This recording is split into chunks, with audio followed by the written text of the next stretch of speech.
Data owes Counselor Troi a Sumerian sunset made the traditional style. Riker discovers he vacations on Risa and plays the bone. And Ensign Ro has a feeling she used to be the jealous type. Hello, everybody, and welcome to The Seventh Rule with Sirach Lofton. Hello, hello. My name is Ryan T. Husk, and today we are doing a review of Star Trek The Next Generation Season 5, Episode 14, entitled Conundrum, story by Paul Schiffer, teleplay by Barry M. Skolnick. This was directed by Les Landau, Sirach's buddy. This was February 15th, 1992. Where were you and your Oakleys? Today, we have a very special guest. We are shocked, amazed, and honored that Mr. Jonathan Frakes is here to join us. Hey, Jonathan, thank you so much. The 500th episode. Yes, there it is. Indeed. Come on. Unbelievable. I've been waiting for the phone call.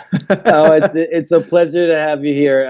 We've been watching you now 5 seasons of this, 14 episode on this, and you've been so amazing to watch on this show. I mean, we just have been blown away by your performances, by your character. He got a little more relaxed by the 5th season, didn't he? Yeah.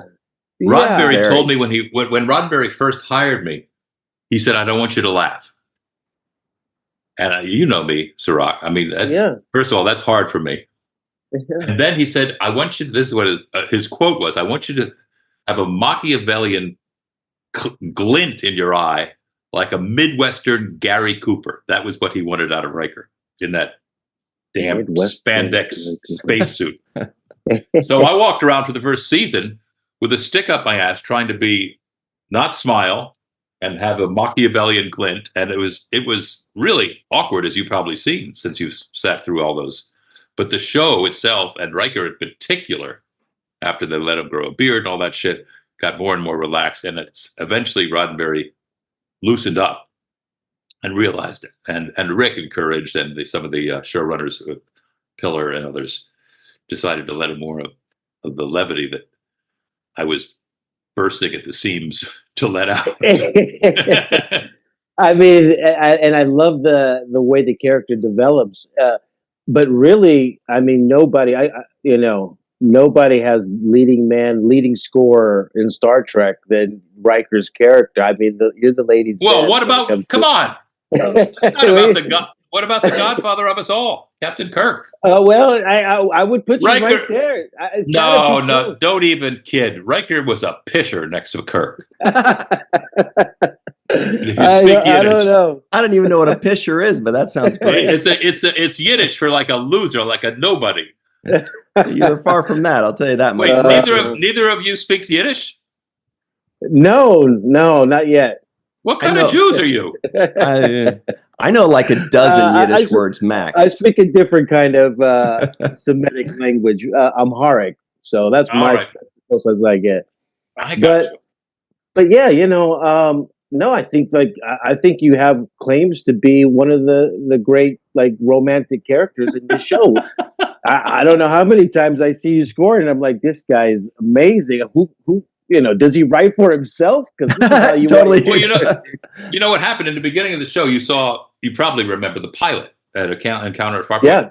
Yeah. Riker and Troi were in love, had been in love, had served on a previous ship, and she had somehow taught him how to communicate empathically, because she's an empath. She's a betazoid, as all of your fans will understand what that means. Yeah. And there were moments in that show, in the pilot specifically, where we communicated empathically. Mm-hmm. And very early on, the writers decided to completely deny and negate the fact that this relationship between these two people existed. And they obviously wanted to open up both Troi and Riker for, how should we put it civilly, for involvements with alien species. Yeah, and that's one of the things I want to talk to you about this character, because really Riker and Troi set a kind of precedence for one of the first open kind of relationships that we've seen, where two people are together, but they allow other people to be involved in certain situations without this mass jealousy, except for your character one time. It was all well and good until she went after. Once she went after Worf, I was not having it. Yeah, that's when you're like, no. That's where the line was drawn. The line is drawn here. That was it for me. No turtlehead, no Klingons, and especially not Worf. But I love the relationship because it's like, in this particular episode where you actually hook up with Rolairen's character, there is an awkward moment where you're kind of standing there with Troi and Ro, and you're like, they're both looking at you, and that moment where you're like, oh God, I got to go sit down at the table with these two women. Yeah, but that was because Marina and I made a decision early on after the writers just decided to, as I said, deny us, that we would maintain in our behavior as characters in the scenes this relationship. And it served us so well, especially when we didn't have a lot to carry, like in the conference room scenes, that big room with the purple chairs where everybody, or LeVar and Brent had to do all the techno babble. Because Riker used to show up. Patrick would sit at the head of the table. Riker would show up and sit next to him and say, report. And then those guys would have to ramble about 6 pages of technobabble. Yes. Sometimes they'd have a screen or something to point at. Yeah, a little reference screen, a little whiteboard to work with. And then at the end, Riker would say, thank you.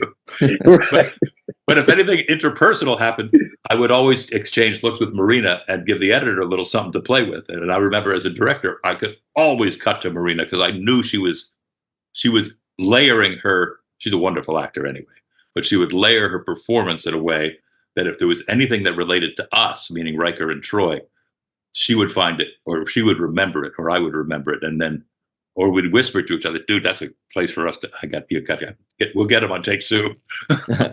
And can I just add to that exactly what you said? You said as a director, thinking as a director, because Ryan and I have always kind of maintained that when you are doing your performances, there is a level of I'm performing with a director in mind, because you give some of the greatest closing end scene shots where you're looking straight ahead and it's like the camera zooms in. It's one of those moments. Yeah, exactly. That's a Spielberg, man. You steal from the best, right in there, just below the eyes.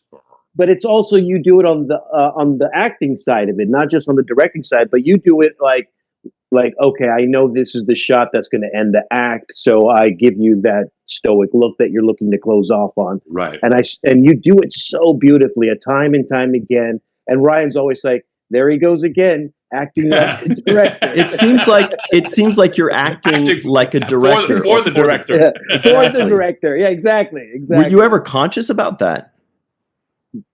I would say subconscious, probably. Or unconscious, but no, probably subconsciously. I was thinking, because I love directing. I'm better at directing. I was very happy to be an actor and very happy to work. But on my show, I was like, the third, fourth, fifth best actor on the show. So I was very happy to break out and get and learn how to direct at Paramount University, if you will. And then Robbie followed, and LeVar followed, and Roxanne followed, and it was really. Did you end up directing, Sirach? No, I didn't end up directing, but I did want to ask you about directing, because you've become really one of the most prolific director in Star Trek for cast members.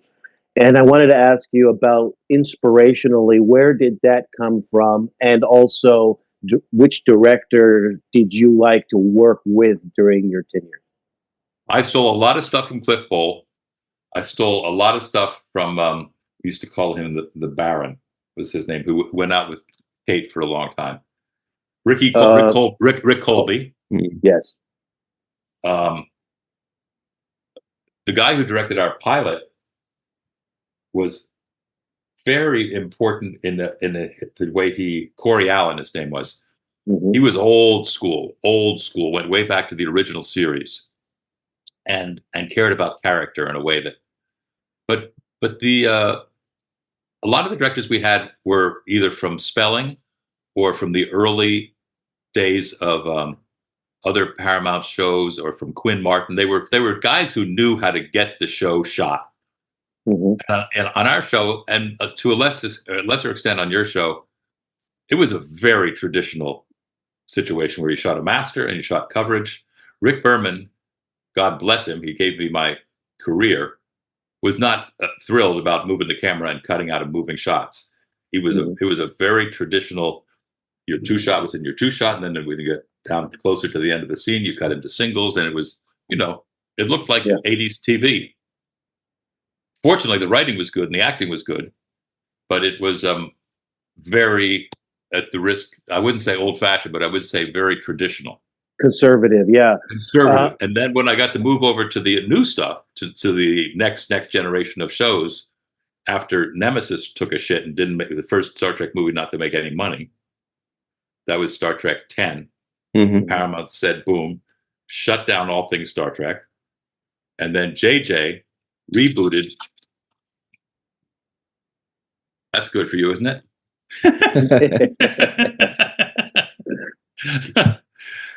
That they rebooted the franchise. He rebooted, but he rebooted the franchise with big budget movie numbers, and it was fabulous. And that cast was great, and those movies were great. And those movies, because Alex Kurtzman was involved with them, who now runs Secret Hideout, who does all the new Star Treks and Discovery and Picard and Lower Decks and Prodigy and Starfleet Academy and Strange New Worlds. Those are all out of Secret Hideout. And I'm lucky enough to work on most of those shows. That's an entirely different JJ influenced cinematic, filmic, balls to the wall. As Robbie says, shoot to thrill. That was how Robbie describes that kind of filmmaking. So I was lucky to know the basics, and I knew how to shoot fast. I knew how to get out of trouble if we only have an hour left. And I learned that from all those pros that did our shows that you worked with as well. And then at the next level, I would feel very competitive with Tunde. You know who Olatunde Osunsami is? Yeah. Absolutely. Tunde and I are very competitive. Like, we do shots on the bridge of that beautiful Discovery set.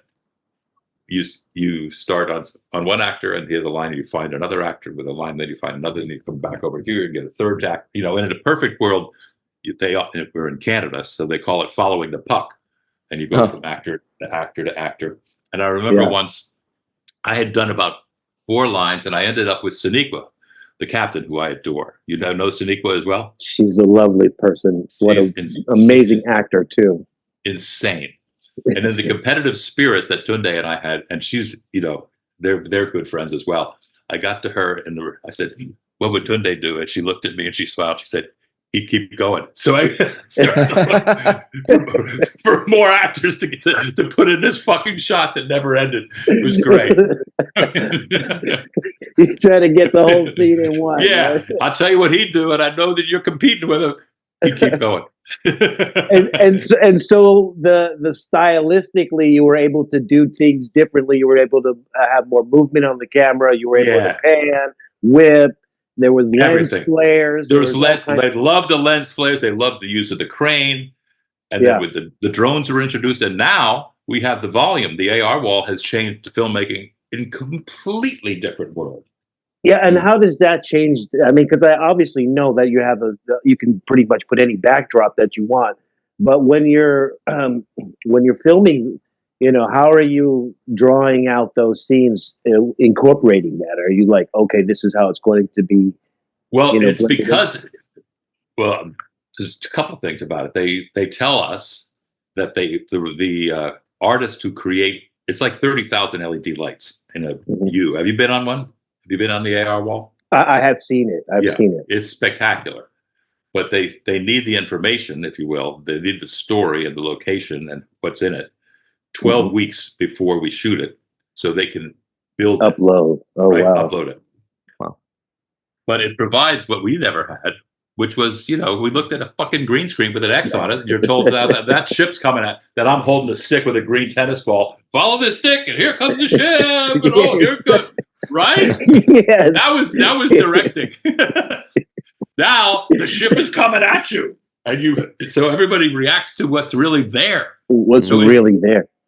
Wow. And the only difference, not the only difference, it's fantastic for the actors, it's fantastic for the directors, but because it's electronically connected to the camera. The A camera controls what's happening on the wall, the size, the movement. And then if you want to shoot with 2 or 3 cameras, you can't do what we used to do, which is line up behind it. I'll just get a close up at the same time. That information is not available to this camera. So you got to go way over here and shoot. Yeah. So you got to learn a different way to make your day. I didn't mean to get in the weeds so much, but that's the. That's good stuff. Yeah, that's the kind of stuff we talk about on the show, and we're watching. Every once in a while, Srock's like, "Who directed this? I'm loving this shot. There was a lot of motion." I'm like, "I don't know. I was just watching the acting." But Jonathan, here's something fun. As you know, it's been 500 episodes. We'll be the judge of that. Yeah, fun for me and for the nerds out there. So Srock and I have been reviewing Star Trek for 500 episodes. We've watched all of Deep Space Nine, all the new shows. You're like all over all of them always. It's incredible. And we're about 2/3 of the way through Next Generation. This is Srock's first time seeing Next Generation, so it's super fun and exciting for us fans to watch him see things for the first time that we've been watching for 30 years. Having lived Ryan, yes. Were you a fan of all things Star Trek before this all started? Well, fan is a strong word. But no, I'm just kidding. Yes, I'm a huge Star Trek fan. And yes, absolutely. Now, do you identify as a Trekker or a Trekkie? A Star Trek dork. Oh, dork. Yeah, Star Trek dork. Because I feel like dork is an unused word. It's not underused. Yeah, it's very underutilized, and so I feel like dork. There's dweeb and geek and nerd, but anyway, that's me. Nerd. Yeah, nerd is the big one. Star Trek fan. But the point is, I've never gone by Trekkie or Trekker, but. The point is that sorry I brought it up. No, I think it's great. Clearly a touch point, sore subject. Sensitive. No, you allowed me to say something that I've never had the opportunity to say in 6 years on this show. So thank you for asking the hard-hitting questions. But if you were to give advice to Srock as a first-time viewer, whether it's for the whole Next Generation series.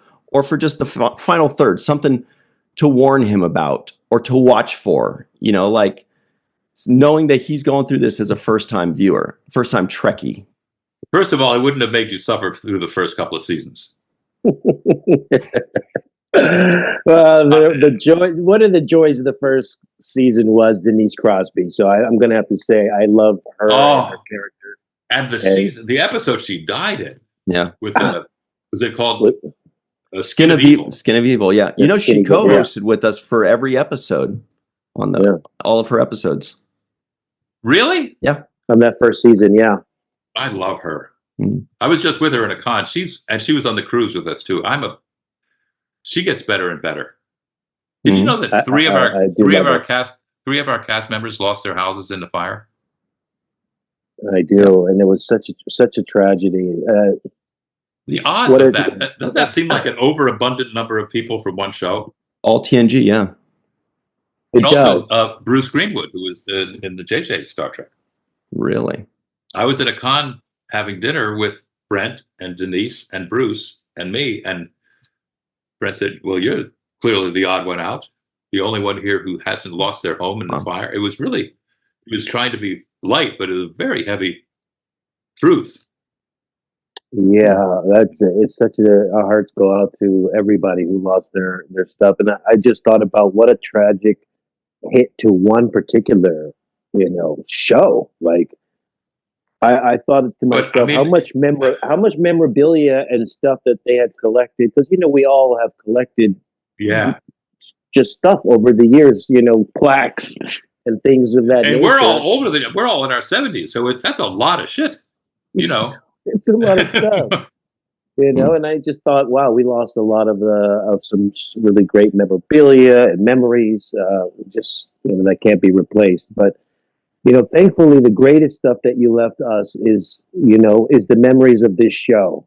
And, I always want to say thank you to the people who paved the way before me. I made sure I said that to William Shatner, because without him, there is no me in Deep Space Nine. And I feel the same way. I saw him again last weekend. He's 94. Amazing. Amazing. And he is completely sharp.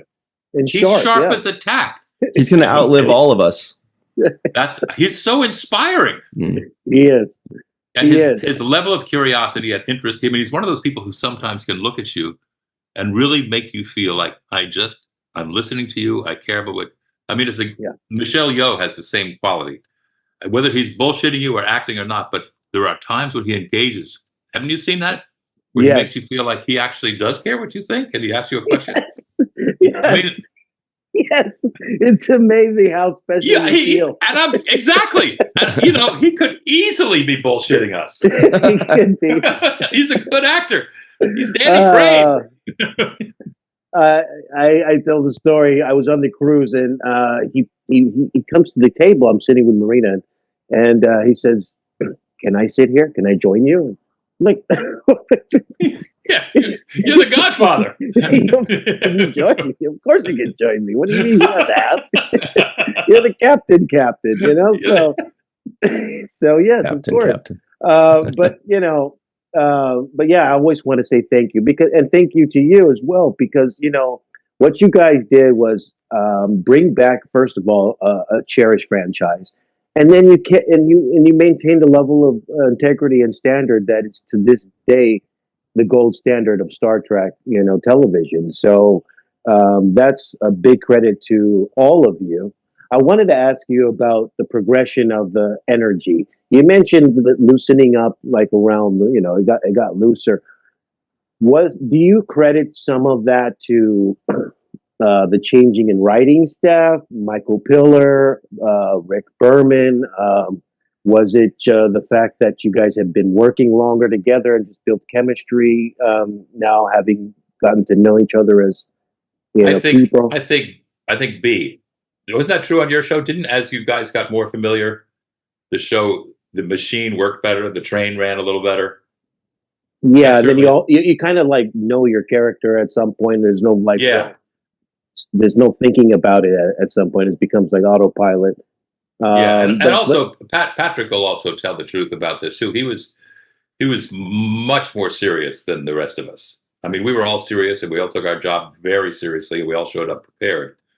But he was less playful on the set in a way that he now. In the beginning. And I only can tell this story because he tells it on himself. Right. He's famously said to either Denise or me, "No one said this had to be fun." Okay. You got the wrong guy. Actually, in the Captain's documentary, if you've seen that by 455 Films, where Shatner is interviewing all of the captains, Patrick tells us about that story.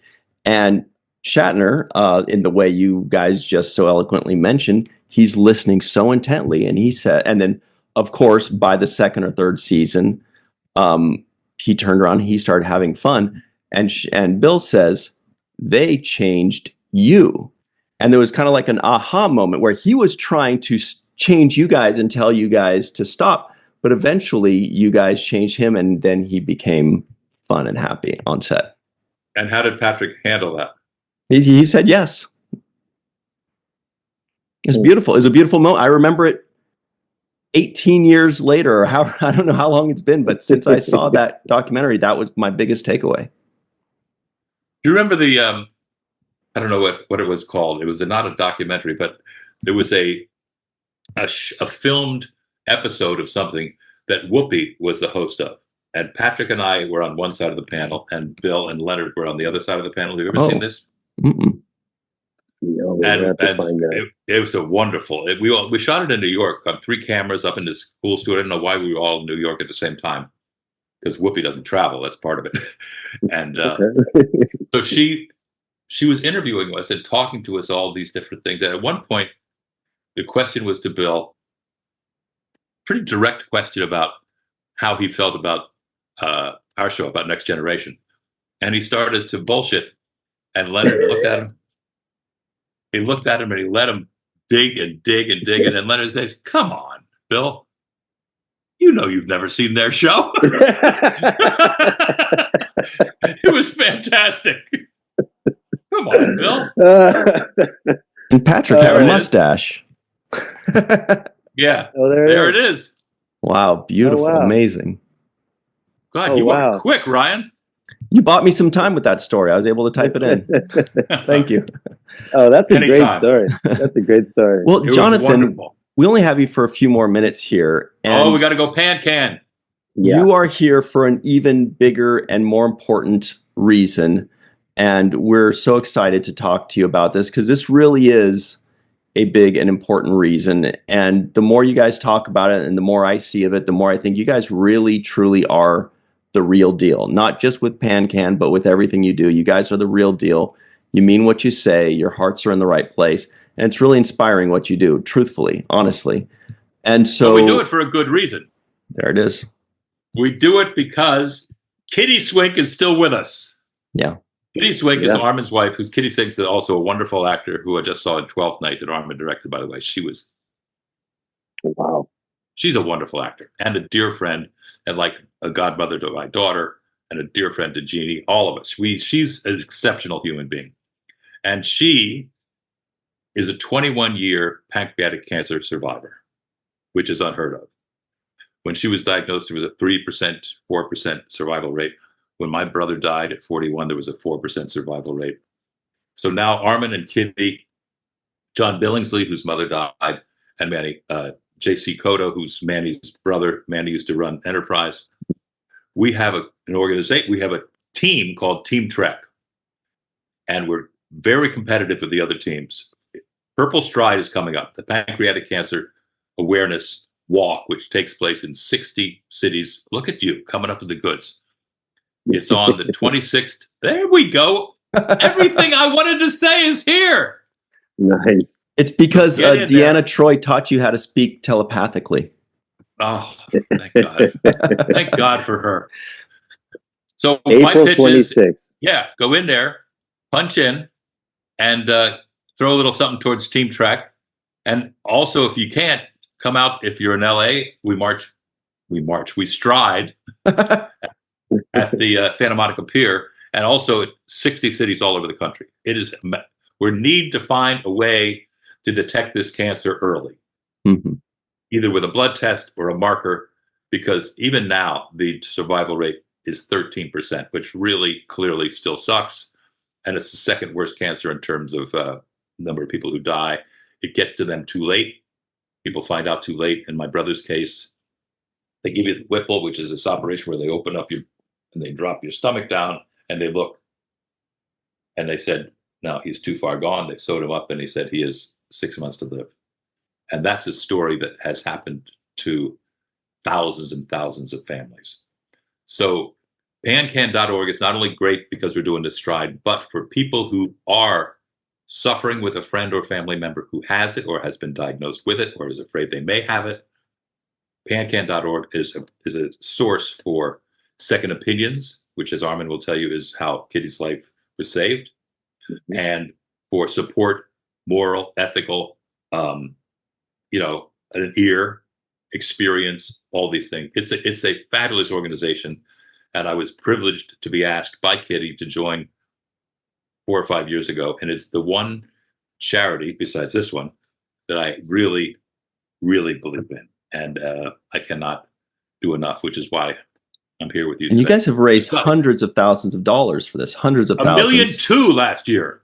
Amazing! Wow. Unbelievable. I meant just you guys, your specific team.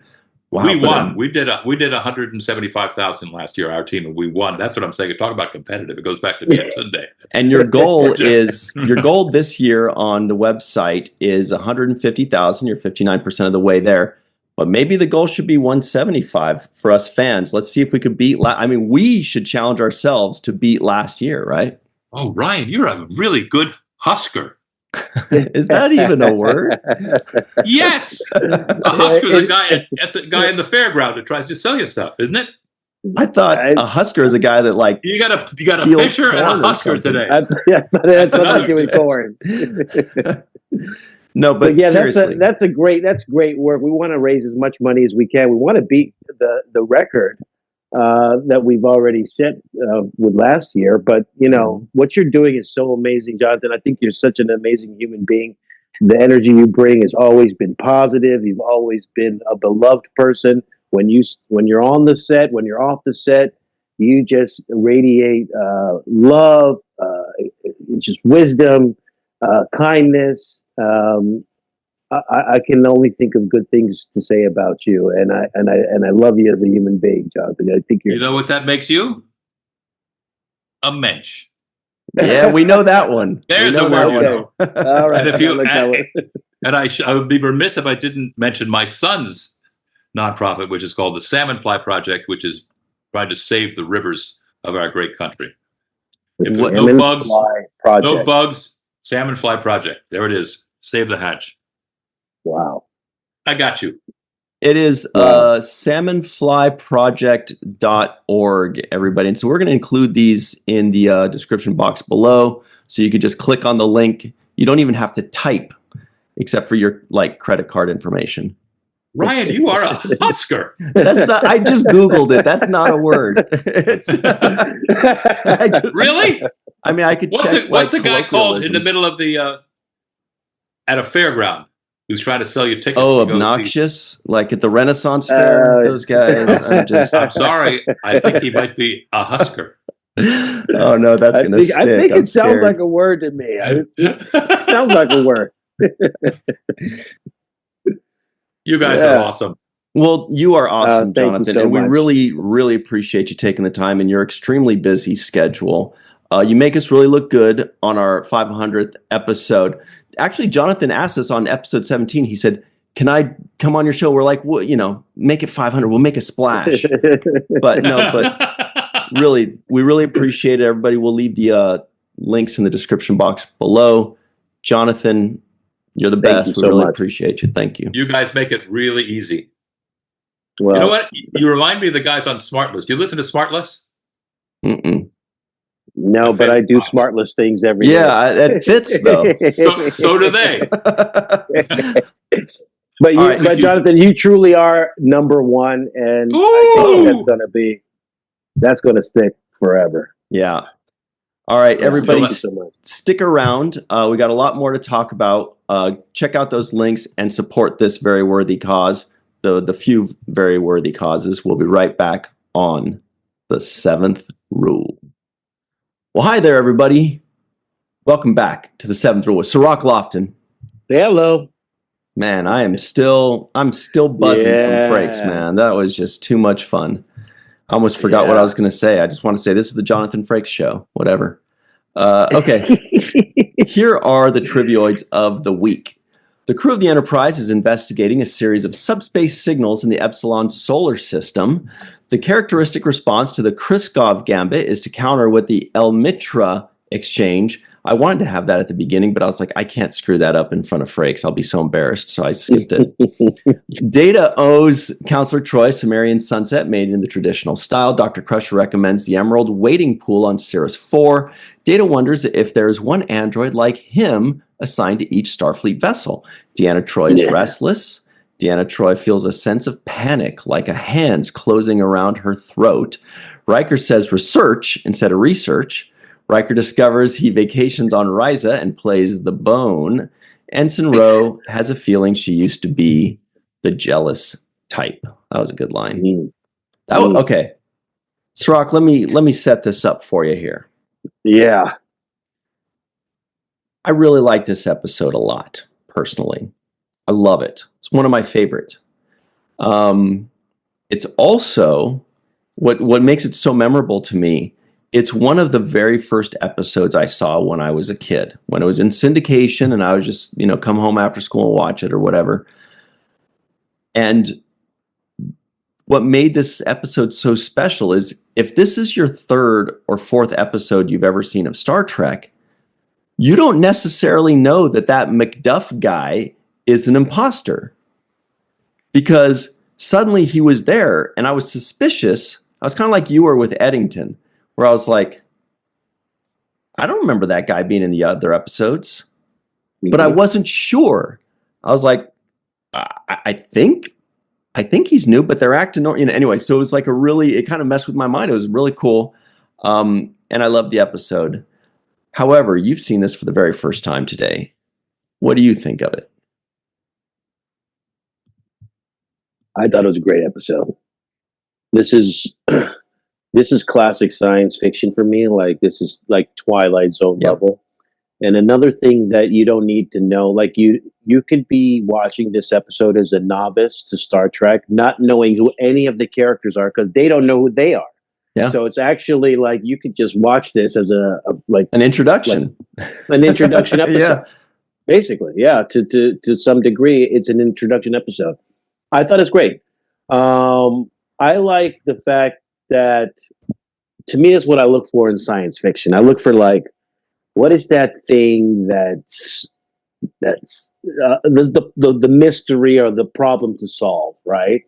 And this one gives it to you right away. It's like, I love when he says, I don't remember who you are. Riker tells Picard, I don't remember who you are.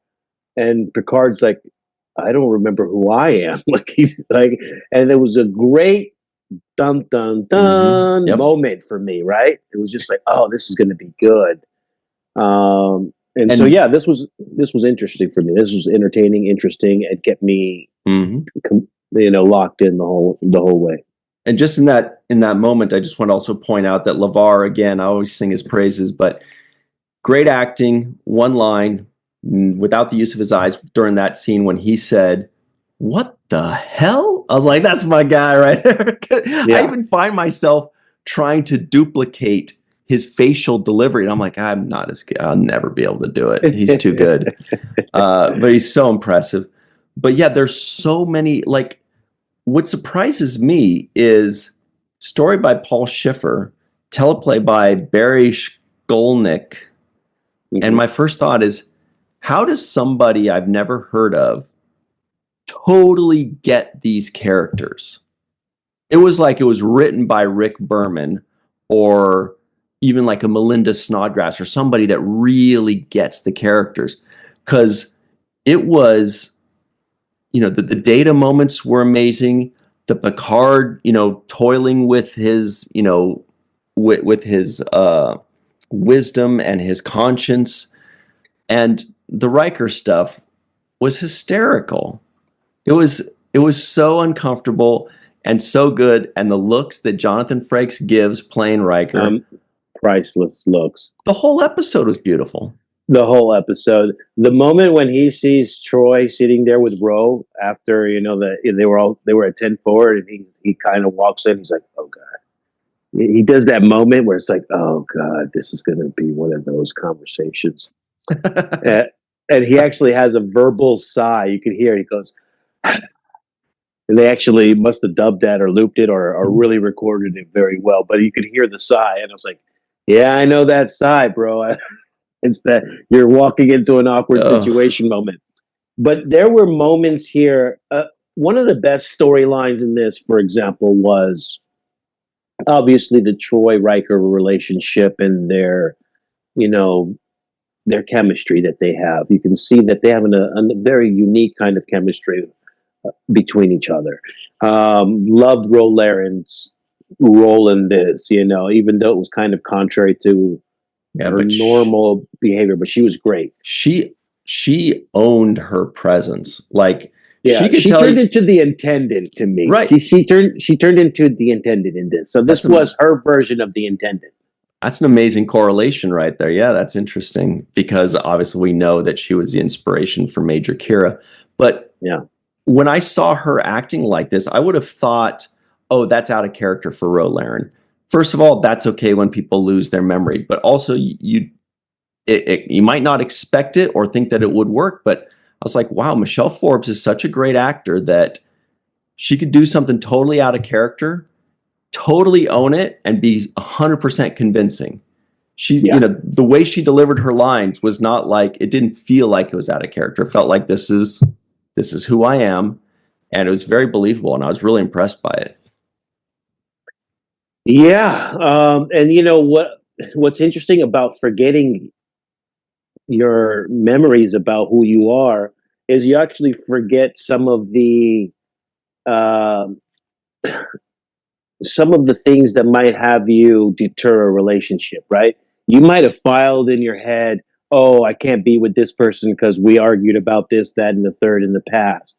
But once all of that's erased from your memory bank, you're almost meeting somebody for the first time.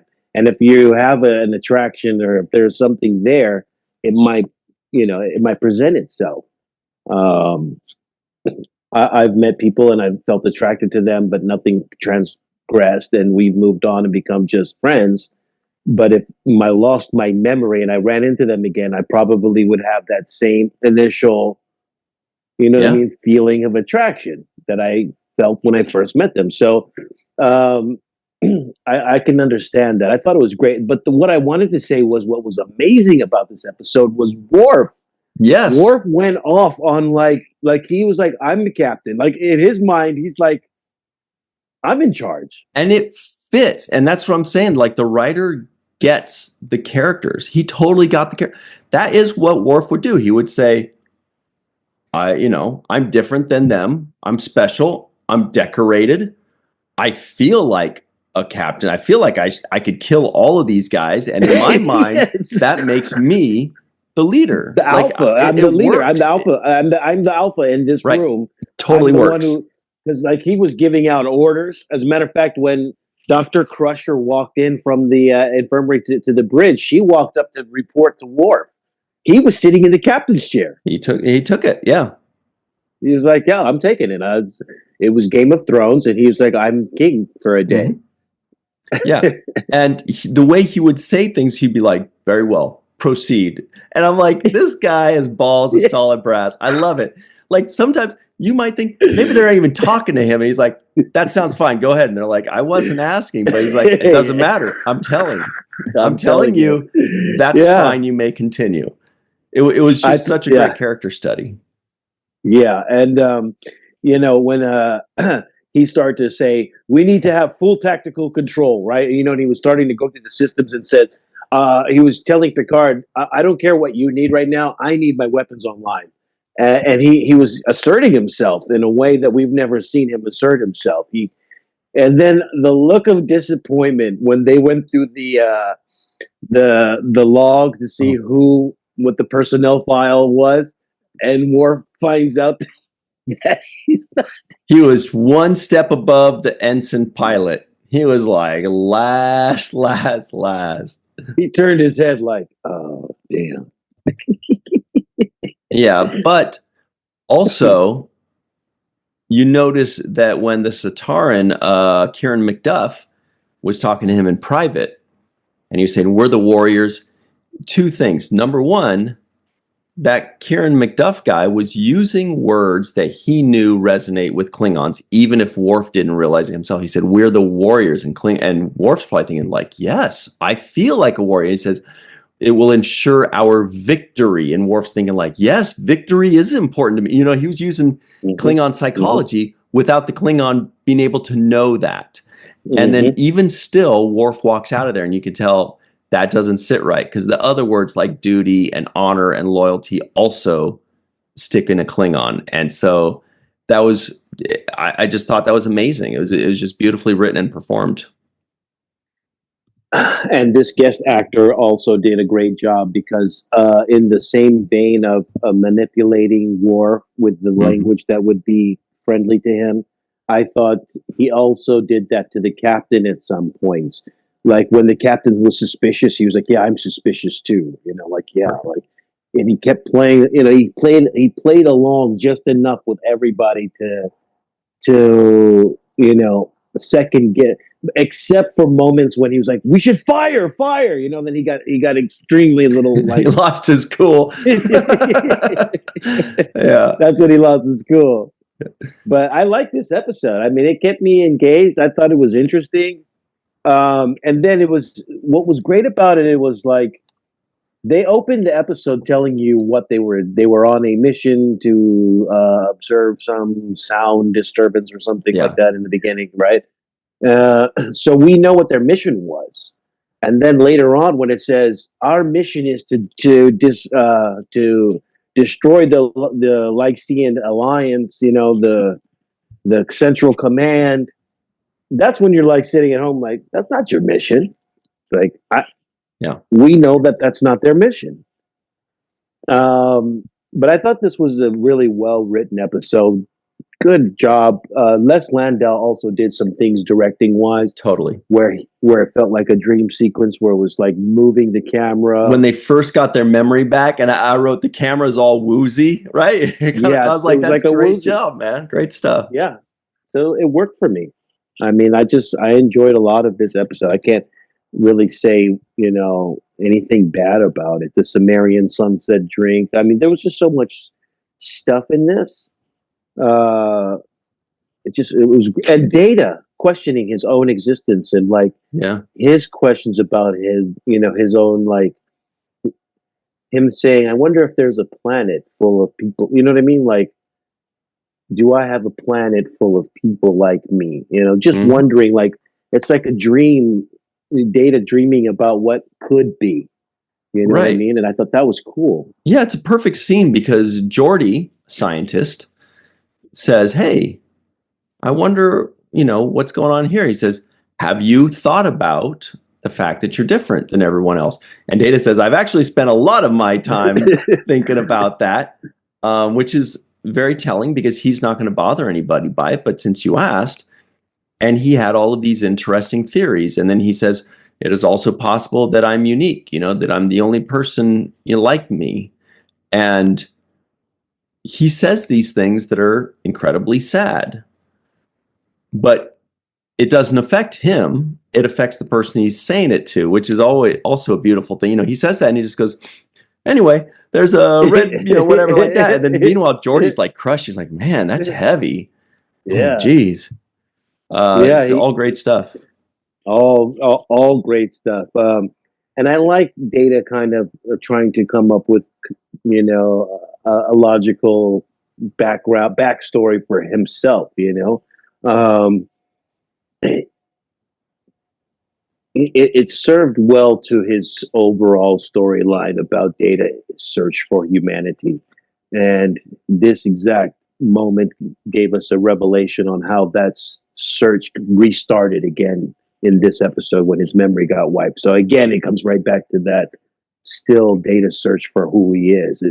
That actually, or how he fits and how he's integrated, into the whole thing. And so, that's one of the big stories of this show in general is that. So I thought they did a great job of just highlighting that with this particular episode, with this memory loss. I thought that Les Landau did a great job. I agree. I think he did a great job. It's funny because sometimes, I think of him as the guy that had to deal with the self-sealing stem bolts debacle, but like that's selling him short. Like very often when we see Les Landau episodes, I find myself saying, wow, he's a really good director. And so I try not to just think of him as that guy from that episode because he really wows me. It feels like every time he does a few things that, surprised me and impressed me, and I really like a lot. There are a few other things. I don't really remember what they were. I think one was the shots and the camera angles when everybody was making suggestions of what they should do. That was another great moment. One thing that was amazing was when, maybe the best scene is when Ro comes in. Oh, it's actually this scene behind me. Ro walks in on Troi, and Riker can't calm down. Like he just got home from hanging out with Ro. I don't even know how to say that, but as politely as Jonathan did earlier. And then he's already, saying, hey, Troi, what's cooking? I feel the same way about you, boy. It's so special. Come here and kiss me and stuff. But then when Ro comes in and there's that awkward moment and then Troi leaves, Ro, without even looking at her, goes, bye. It was just, I don't know why. That is the most memorable bye I've ever seen. She like cut her heart out with that bye, like whatever. I don't know. Loved it. Yeah, I actually loved the end moment too when Troi tells Riker, if you want to talk about it, you can come to my office or something like that. I was like, oh, I know what they're going to do in that office. Were they? I kind of felt like they were busting his chops like unfairly, which is part of the fun, obviously. You know, they're like he can take it. But like he doesn't remember. It's like he can't be blamed for, you know, kind of playing both of them. I don't know. Maybe he can because I just don't know. But I felt like they were definitely having fun at his expense. And we all laugh at him, but we do feel bad for him too, because he's sitting there like, hey, I just seeing what would happen. I don't know. Yeah, you know what? You know, that's why I mentioned about Troi and Riker's relationship being very kind of complicated, but also open. You know, Troi wasn't necessarily jealous, in my opinion, of this whole Rolaren situation. She was understanding of it, you know, She but was very mature about it. Yeah. she was super mature about it. She was not the jealous type. Nope. She's not the jealous type. Two completely different types there. Yeah. Two different types. And her love is less about a physical attraction to Riker, like about, you know, the physical aspect of a relationship. Her is a deep seated romantic kind of connection to Riker, and that can be seen in the book that was autographed or dedicated to him. You know, like there's thoughtful exchange between these two people. It's not just a hookup. They actually deeply care about each other, and I think back to the episode where Riker was in a coma, and Troi was with him. Yeah, good old shades of gray, huh? But yeah, it's the difference between love and lust. Basically, Ro and Riker have lust. Maybe, and they might have just been picking up on the tension from before their memories got wiped, because it's like they hate each other. They're like always, you know, boy, I'm just so like mad at you right now. Like a couple that fights it all the time. Right, basically. But then when their memories wiped, they're like, I've got some kind of intense feelings towards her, but I can't quite grasp it. Whereas, you know, there was that strong lust, whereas with Troi, it was clearly love, where she's like, I don't want to fight about it. We don't have to hump. We don't have to argue. I just care about you, and there's a deep emotion there. It was, again, it was a great character study. You know, what it did was this episode. It's kind of like, who is it? Colin Cowherd says, I think it's him who says, sports don't. What does it say? Man, I'm losing it. I'm losing this perfect quote. Sports don't create. Yeah, I'm trying to remember. I kind of get what you're saying. Anyway, strength or whatever, character. Sports don't build character; they reveal it. That's the quote. Right. They don't build, and so in this episode, this thing revealed their character. Sometimes it's the character that they hide from others. Sometimes it's something totally different than what they try to project. But this episode, when their memories are wiped, suddenly their true character and their true nature comes out. And so what this episode did was it revealed their character. That was a lot of work remembering that Colin Cowherd sports analogy, but I'm glad it worked out eventually. And Riker's from Alaska. That's another little just nugget I just picked up in this episode. I think Fairbanks. It's a Fairbanks. Okay. Wow. I'm like, okay, it's from Alaska. That's not where I put him on. Maybe it doesn't say which one. Maybe they just say Alaska, but I thought it was Fairbanks. Anyway. No, he grew up in Valdez, Alaska. Never heard of it. Okay. Anyway. Well, he's putting them on the map. Okay, so we're almost out of time here. So let's talk about the home run of today's episode. That's a tough one. Yeah, that's a tough one because a lot of people gave great performances. A lot. Man, this is a tough one. I almost want to say I'm going to give it to the guest actors on this episode. That would be Michelle Forbes playing Rolaren. I love the one she says, "You don't strike me as a man who needs a holodeck program to have a good time." That was a very nice line. That was a very good line there. It was a great We're line. like, oh, wow, we're going there already, huh? Yeah. And it was a dig at Geordi. But oh man. Ouch. But yeah, Michelle Forbes and the other actor who guest starred as Kieran McDuff. Mm-hmm.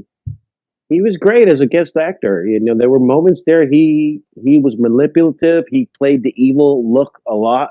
He knew how to give away that evil, menacing look when it was necessary. I thought there was one moment when Picard fired on the ship and blew up that little ship that was in their way, and the satisfaction on his face when he looked back at it, like, yeah, got him.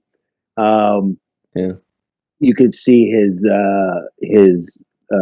malevolence, and so I thought he was actually a great actor as well. Did a great job in this episode. So the two guest stars. Mm-hmm.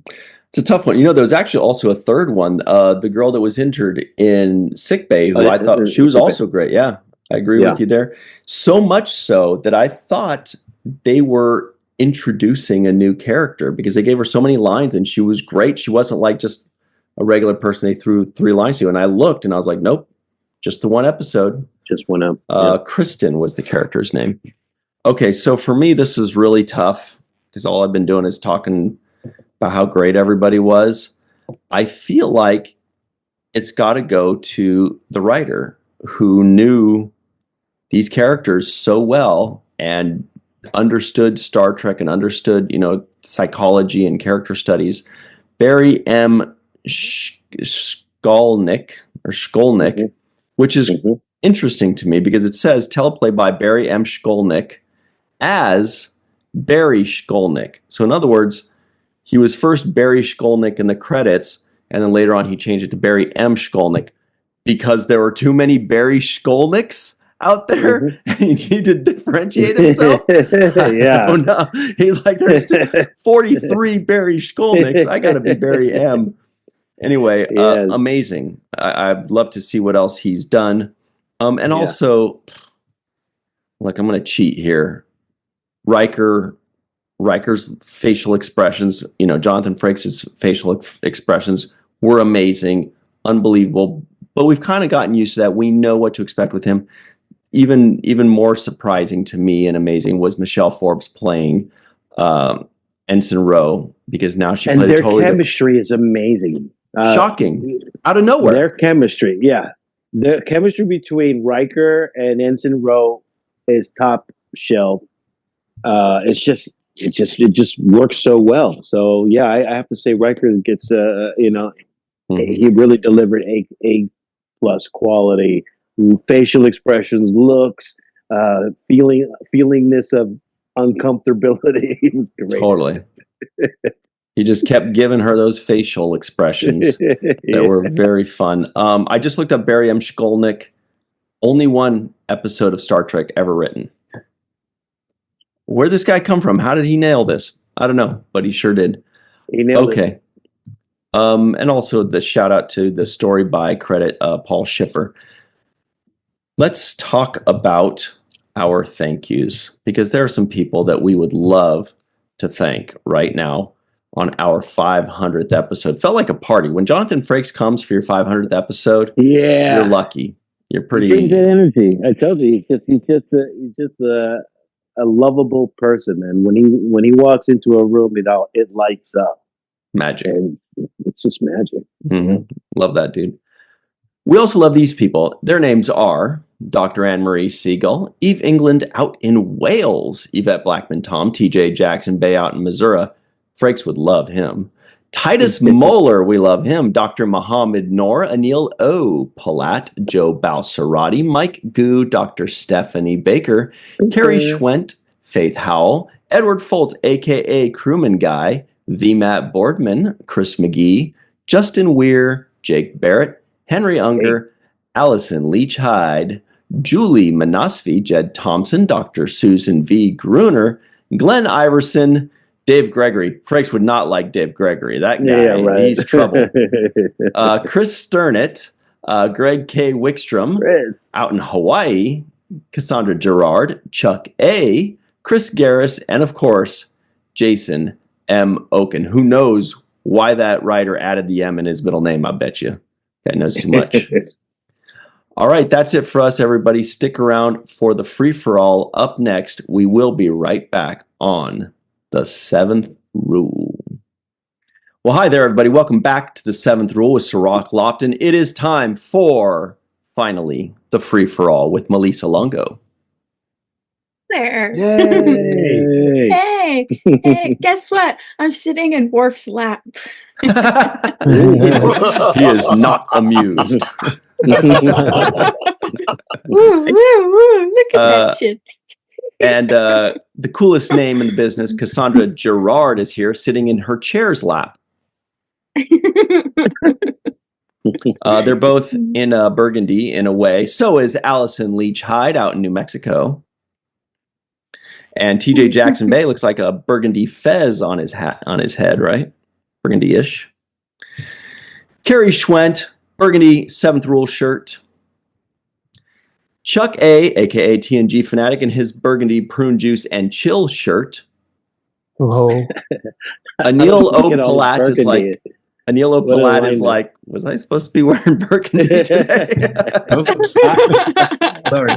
And Chris McGee has his burgundy fez as well. All right. Wow. I know. It's nuts. Jake Sisko guesses the IMDb score. Let's see. Laren. Riker. Yeah, I'm going to say this is in the 8s, and I'm going to give it like an 1984 Olympics. 8.4. Nice. That was a good year. Does anybody else have any guesses that doesn't already know the IMDb score? I guess 7.5. Even though I was leaning more towards 8, hopefully, but I just figured IMDb 7.5. It is a good app. Yeah, I was going to go with the lucky number 7.7. Ooh. 8.0. All right. $1. All guesses are, wow, TJ talking jive already. The answer is you've all underbid. 8.2 for this Except one. for Sirach. I was yeah, he said a bit over. Yes, Sirach nailed it. Excellent. That was close. What about any non-appearance mentions? I didn't catch any. Okay. Some kinds of or some sorts of Chris McGee, Dark Lord? For the 5th episode in a row, no. That will change next episode, though. Ooh, so stay tuned for that, everybody. Spoiler. Dun, dun, dun. All right, Melissa, will you get us started off on the right track by giving us some kind of or some sort of opinion on this episode, please? Some kind of opinion is fun. It was a fun episode. It was posed an interesting problem for the crew.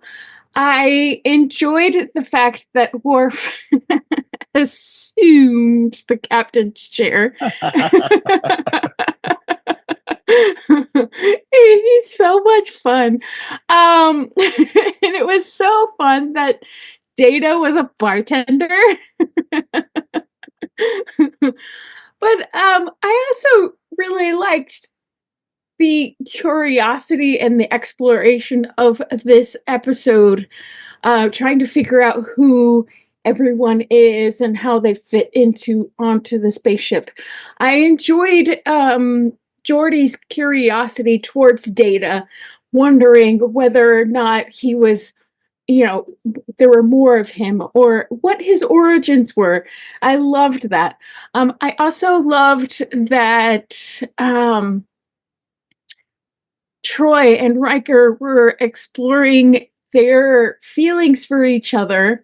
It's obviously obvious they have a deep connection with each other, and they're drawn to each other even though they have no memory of what their past is. I love that exploration of Riker's hobbies with her and the book and all of those things, and then the little thing with his hair. I don't know. I'm a bit of a romantic, so I like that stuff. Yeah, overall it was a fun episode.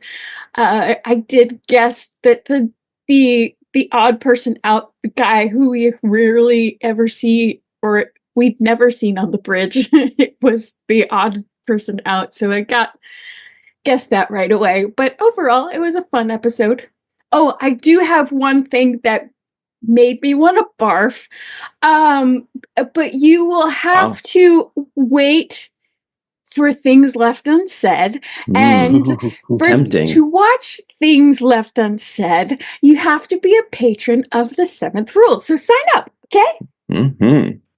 So if you're a fan of the Seventh Rule or a fan of barfing, definitely follow us on patreon.com/the seventh rule. Thank you very much, Melissa Longo. Great stuff as always. Cassandra Gerard, what's up? Good to see you. What did you think of this one? So I love these type of amnesia mystery type of episodes. And this one I thought was a little more thought-provoking than some of the we forgot how we got here the next day. And, we've got Commander McDuff, who is, played by Eric Anderson's awesome. But, in the beginning, you had Troi and Data playing this chess game.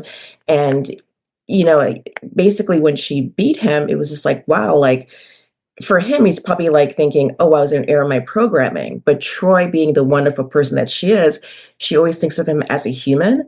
And she's just basically these are just your human flaws. It's a learning moment, And so that I took that as the premise of the entire episode. And I did maybe a deeper dive, and maybe I will leave that for some things unsaid as well.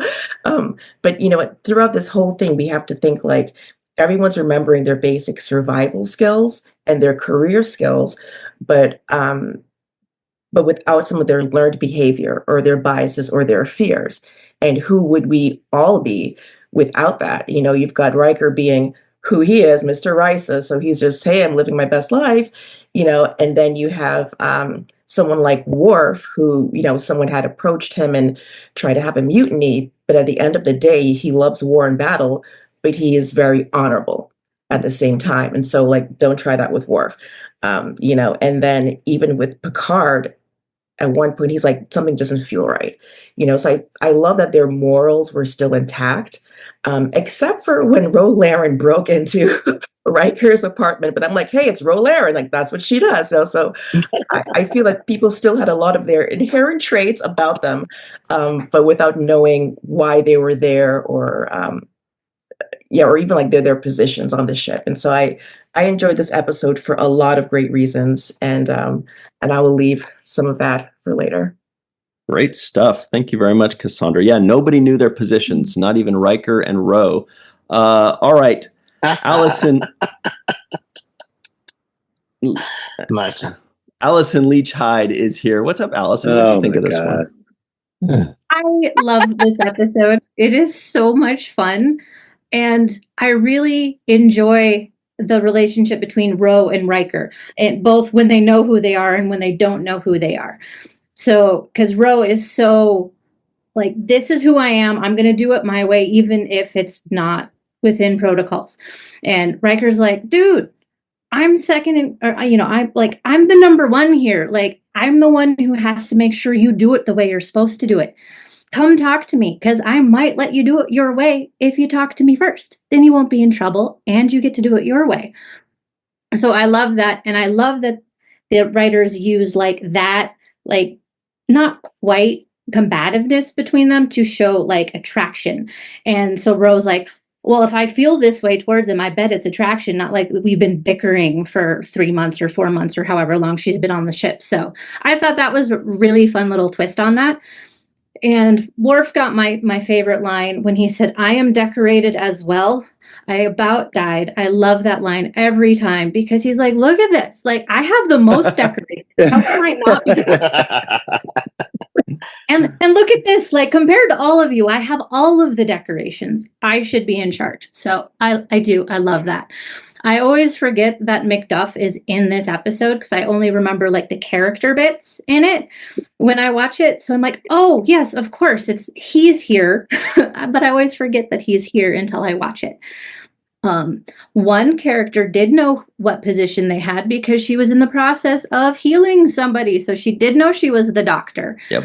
And so I also really like that where Beverly just leaned into like, yep, nope, this is who I am. I'm good at this. I can do this. So I thought that was nice. I also really liked that we had all of our main characters say a line before minute 4 was up. I thought that was cool. Really great. Like, usually it takes some time. Like, there's some episodes where, Beverly doesn't show up until like the last 10 minutes of the episode. But here, everyone is established to be on duty and having something to do. And then all of them losing their memories. So, yeah. I do. I really like this episode. Everyone has something to do, and they're all very much like to the core of who their characters are. And I thought it's very well written for characters that way. Cool. Fantastic points. Thank you very much, Allison Leach Hyde out in New Mexico. TJ Jackson Bay, the OG Fez wearer. What'd you think of this one? Well, I don't know. I'm having a bit of a conundrum. I dress for Star Wars. I don't know who I am. Oh, no. No, I enjoyed this episode, and unlike Allison, I only ever remember that Commander McDuff is in here in this episode, but I always forget when he shows up, and that's the fun always. Like Cassandra, I also enjoyed Troi and Data's interaction with the chess match, and her, saying that, it's not just about, the ploys and the gambits, but there's some intuition to it as well, as in basically she knows what he's going to do and she has something ready for it. And the fun part about that is not only does she beat him, he is the only crew member that she can't get feelings from. So it's almost like it's an extra challenge for her, and I almost think that's why they were playing together. Plus, she wanted him to make that drink, the Sumerian Sunset, which was amazing. And so, I really enjoyed that interaction right off the bat at the beginning. Also, really appreciated, the concept or quality of the fact that they all have this kind of innate personality about themselves, and even if they don't remember who they are who they are. And so that tells me that they are fully themselves when we do see them in regular action. This is who these people are always. So even if you take away, their memories, they're fully their authentic selves, and that speaks to me because it took me a long time to find who I am and what I want to be in this world. And so I'm always grateful to see someone who is being their authentic selves. And, I think it's true in life as well that we sometimes forget who we are. But even when that happens, our true selves will shine through at some point. I have a lot more to say, but I'll leave that for things left unsaid. And cool. Thank you very much, TJ Jackson Bay out in Missouri. The force is strong with that one for sure. Carrie Schwent. What's up, Carrie? Cool shirt. What'd you think of this one? I very, very much like this one. Like Cassandra was saying, these stories have been done before with varying degrees of success. Lots and lots of them. I thought the idea for this one was really clever because you don't really pay too much attention at first when you see one of the a guy you don't really recognize at first on the bridge because he probably just wandered down from the backside of the bridge, and maybe it was an extra that got a couple of lines. But then he keeps talking, and then they get the crew manifest, and suddenly he's first officer, and then you start to get a little suspicious, and that creepy look on his face in sickbay when the test goes wrong, oh, just gave me the heebie-jeebies. But apparently, one of the original ideas for this episode was later used in a really good episode of Star Trek Voyager called Nemesis that Chakotay features pretty heavily in that episode, and I really, really like that episode. And yeah, I also love Ro and Riker. I came up with that with their couple name. They are Roker. Like Al? Like Al, yeah. Like Al Roker. But it was nice to see both of them, Ro especially, just so relaxed.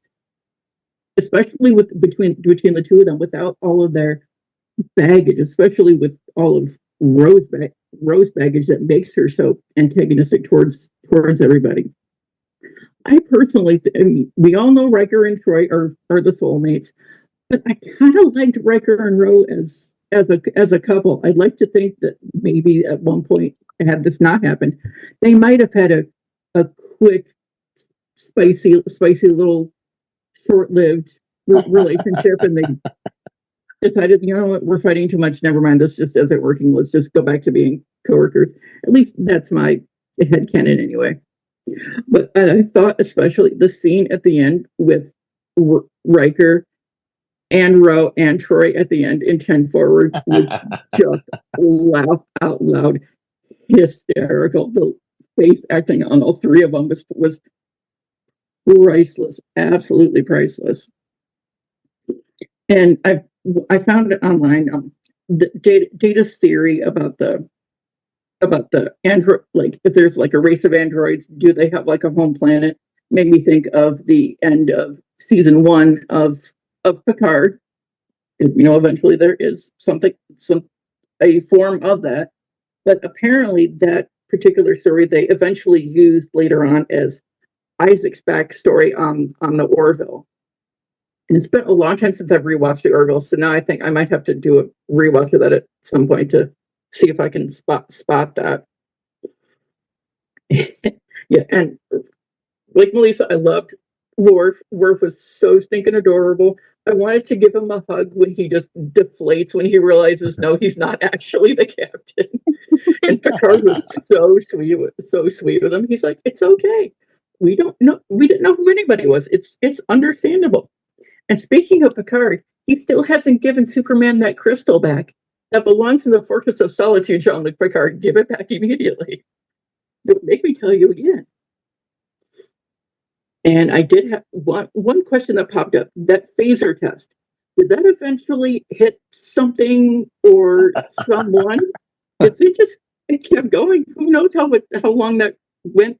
Did it eventually dissipate? Who knows?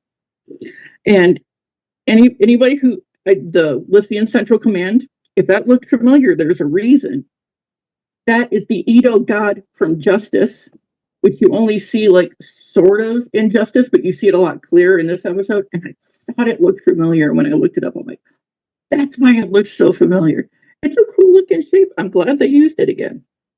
And also the chess piece, 2 of the chess pieces resemble the robot and Jupiter 2 from Lost in Space. Especially, there's the one that looks like the robot you see really clearly in one shot. I mean, the thing is like this tall, like super tall, which I thought was cute.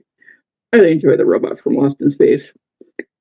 I do have a question to pose in things left unsaid that made me think. But for the limerick, I thought, what if I woke up in here? Suddenly, I'm looking around this room behind me, and I see my notebook in front of me, and I'm not sure what's going on. So I flip through and I see all the limericks. So I'm thinking, I wonder if I remember how to do this. So this is the limerick I might have created for that. Why can't I remember how to do this? It turns out ignorance is not quite bliss. and yet I know how to rhyme. I'm not really sure why. Please skip to the end and reveal the twist. Great stuff. Thank you very much. Carrie Schwent, a.k.a. Crafty Bear. All right, Chuck A., who also didn't ever meet a bear that he didn't love. How are you today? What'd you think of this one? Well, I had difficulty remembering who I was, but yeah, you reminded me, so thank you. A couple different things I loved about the episode that a few people have mentioned.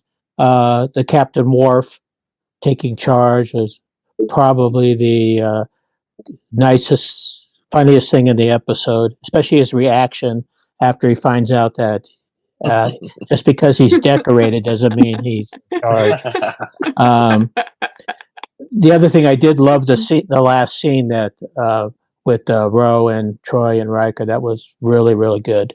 A little note from this episode: back when it aired in 1992, I was about ready to watch it in syndication, and the power went out of my house in California, so I couldn't see this episode for like 3 or 4 months later when it went into summer reruns. So I had no idea, where the episode was going.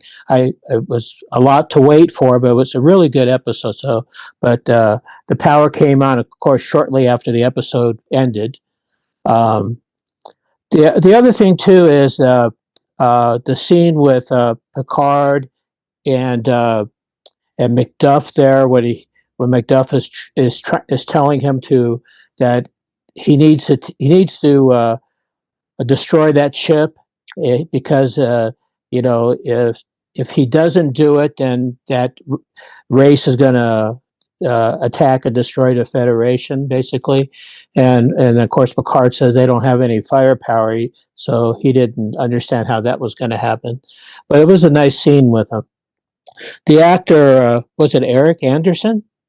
Was that his name? I think it was. He passed away last 2024. I remember seeing it on Twitter, I think it was.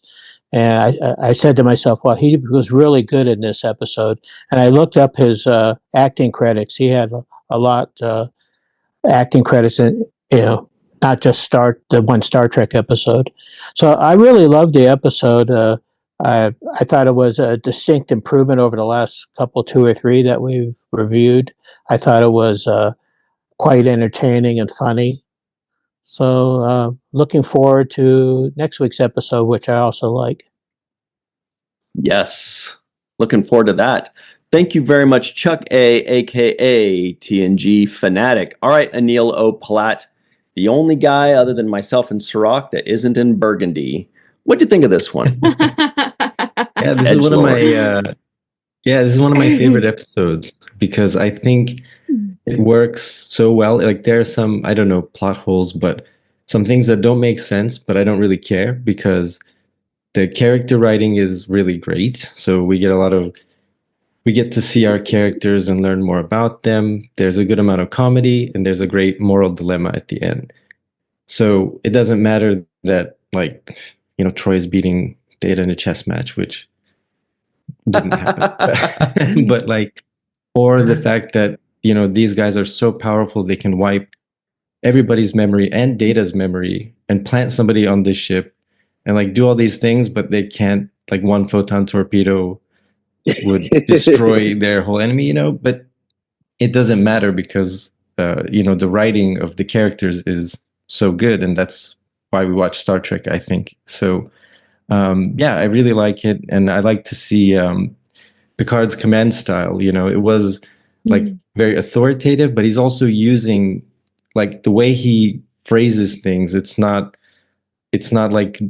dominating, but I thought it was a very interesting sort of leadership style to show how, he sort of uses, his crew, whereas Worf is just kind of has a different style. So I think it's a really good episode of Star Trek because it has comedy, good character, and moral dilemma. And some Roker. This guy gets it. Thank you very much, Anneil O. Platt. This is one of my all-time favorite episodes, too, for all the reasons you mentioned. Chris Macduff, the Dark Lord, the Scottish Dark Lord, is here. What did you think of this one? Well, I greatly enjoy this episode. It's another favorite of mine from this season. Maybe the whole amnesia plot device is a tired cliche, but I don't care. It's still a fun episode. And I've always felt that the introduction of Macduff was pretty sneaky. For us and upon repeat viewings, of course, it's obvious. But, we've had 4.5 seasons of episodes with extras in the background or guest actors introduced casually that we're now somewhat accustomed to seeing characters we don't recognize introduced as if they've always been there. Coupled with the fact that the show is largely episodic and individual episodes may have been aired out of order, especially in syndication, that it's easy for the audience to think that they just missed the episode where Macduff was introduced and assume he's a recurring character on the show by now, just like Ensign Ro. Of course, as the episode progresses, it becomes more and more obvious this isn't the case, but I still think it started out rather sneaky and well done. Of course, like everyone else, I love how everyone assumes that Worf is in command because of his baldric, and I'm sure Michael Dorn got a real kick out of sitting in the captain's chair and behind Picard's desk in the ready room. Similarly, it's quite unusual and a bit humorous seeing Picard sitting at the engineering station and at the helm. As much as I love Guinan, I can see why they didn't have her in this episode. After we saw her uncanny abilities in like yesterday's Enterprise and Redemption Part 2, it's possible the amnesia wouldn't have fully worked on her and she would have straightened everything out and had Macduff thrown in the brig before the episode was half over. Mm-hmm. This episode saves some money by reusing some existing models, as has been mentioned. The first vessel encountered in the episode, which we later learn belongs to the Satarans, was first seen in Samaritan Snare and has been seen a total of 9 times throughout Star Trek, 6 of which are in the Next Generation alone. Each time it's repainted with a different color and redressed with different greebling on it. And as someone else, I believe it was Carrie, mentioned, the Lycian Central Command structure at the end of the episode is the same model as the Edo God from everyone's favorite first season episode, Justice. A bunch of great quotes in this episode. I'm going to go with one that's probably going to make Melissa barf, but it's what can I say? It's the one that stuck in my head after all these years, and that is, what makes you think you're going to get any sleep? Yeah, get a bucket, Melissa. How do you know that's what makes me want to barf? Just a guess. That's all. That's a good guess. Great stuff. Thank you very much, Chris McGee, a.k.a. Chris McDuff. TJ, you had something you wanted to add, right? We forgot. What do you got for us? I caught a fake Nam. At the very beginning of the episode, the young lady who's in the sick bay was like a fake Nam for Chief O'Brien, who's always in sick bay because he hurts himself kayaking. And so she was doing like a water thing too, and she forgot to dip or tuck or something, or nip and tuck. I'm not sure which. But that stood out to me as like a fake non-appearance mention because they didn't actually mention O'Brien, but they alluded to him. That's a very good point. I wonder if that was meant to be him and he wasn't available or something. That's really good. All right. Thanks very much, TJ. Jake's final take. Sirach, any final thoughts on this episode? Yeah, I really like the shots that the director chose in this episode. I think Les Landau did some creative things. One of which, Chris, you showed on the take how they revealed Macduff. That's a very clever shot. They also did a shot of Macduff having a look of satisfaction when Picard destroyed that ship. It was kind of an over the shoulder, away from the crew, but towards the camera. I thought that was a nice shot as well. And also there was a moment there where Picard was looking out of the window of the ship, and they kind of peeled back to kind of outside external shot of the ship looking outside of the window, which is one of my favorite shots of all Star Trek in general, for personal reasons as well as just for the visuals of it. But that is always reminds me of that last Deep Space Nine shot. But I love those shots. And Les Landau did a few of these kinds of things in this episode that I thought were beautiful. I like the Sumerian sunset drink, the way it was just clever and beautiful. I would order one if I ever had a chance to. And and then I thought Picard also showed some really, underrepresented leadership. It wasn't really over the top. It was very like cooperative and let's discover this together. He didn't, say I'm in command here and, this is how I think it should be. Even though they understood that there was a difference in tips or whatnot, he still was, easing into the role of leadership. And even when he discovered he was the captain, I thought the first thing he did by, comforting Worf was another sign of great leadership. That's what you do. He's like, hey, you know what? I'm going to need you on the team, and let's move forward. Don't hold your head down because of that. Really great sign of leadership. One of my favorite lines was when Rolaren says, "You don't strike me as a man who needs a holodeck program to have a good time."